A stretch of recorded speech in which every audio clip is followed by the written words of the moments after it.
Okay, you can hear in the background I got the HM1 running, and I was going to do a quick repair on this sewing machine, so I didn't video taking it apart. This is an XR35 from Brother. Looks like a nice little machine, and it needed a spool pin. It's broken right here, but I open it up and discover that spool pin is installed by pushing this metal pin through, and the new one didn't come with a metal pin. So I'm going to have to get a Dremel or a cutter and cut the old spool pin off to rescue this pin so that I can drive the pin through the new spool pin as I install it. And since I'm going to be doing all that, I will also show getting this machine put back together. It's got a good metal frame and it was easy to get apart, but that spool pin was an interesting twist.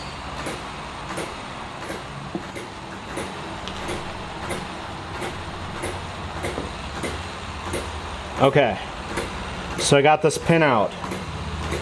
I mangled the remains of that spool, but here is the spool.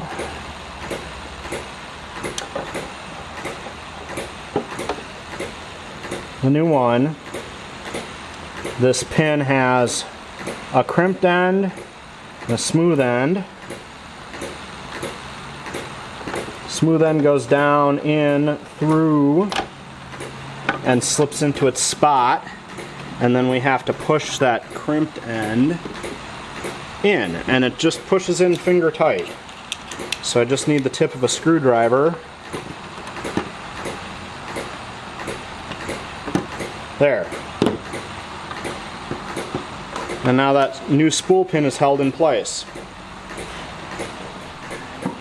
With that spool pin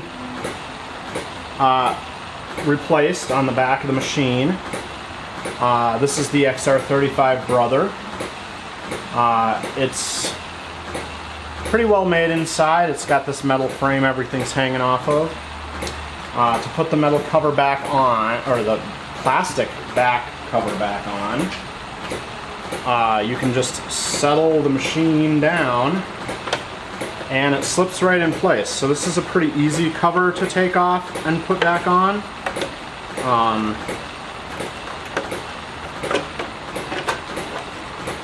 And I just set this on the ground for a bare second, and it immediately collected all of the dust and dirt off the floor of my garage, because static works like that. Okay, so it does have these clips and this metal base.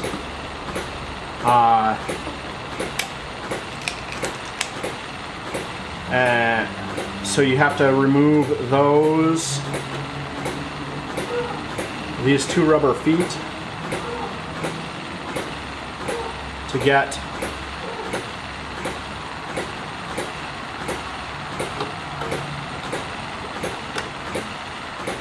the back off. And if you were removing the front, you would need to do the same thing, but for the other feet, so that this plate is loose.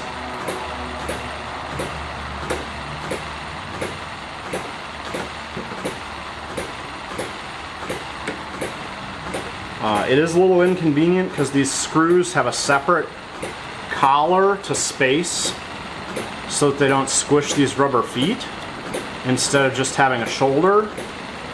So that's kind of a pain.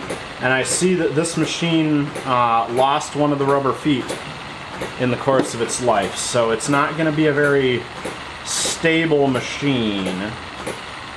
I wonder if moving this foot over here would make it more stable. But we'll see that when we test it out. I did have to remove the base of the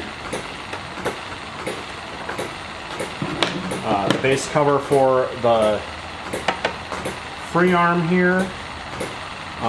because it goes over that section. But we've got otherwise just a few screws to put in if I drop them in the hole and get them started right.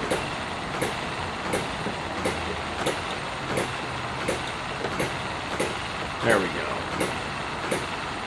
So the back just has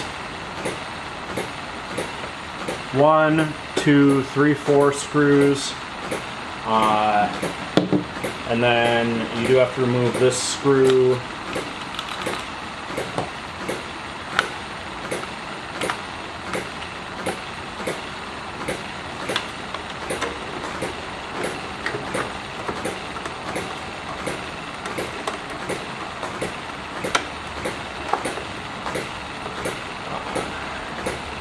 To pop this bottom cover on because it holds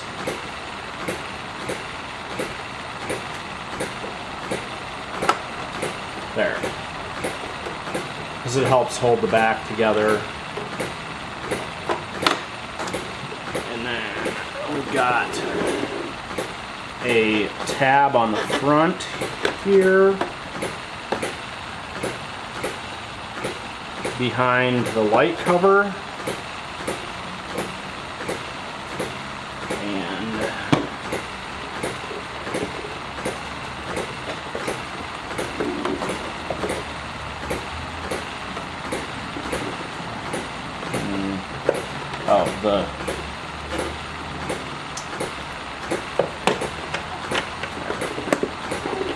Gotta pop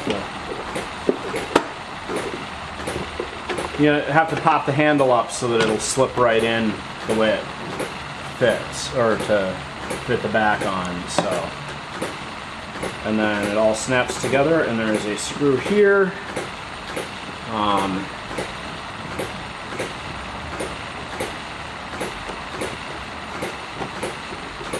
And 2 of these big plastic self-tapping that go behind the handle. And this plastic shell doesn't have any of the snap tabs like modern plastic shells have. It just sets together and then the screws keep the gaps tight. So this is a pretty easy one to get apart. Of course, it's just a plastic cover on a full metal machine base, and a lot of modern machines, they have a plastic body with all the parts mounted in it. So, alright, and then the end cover.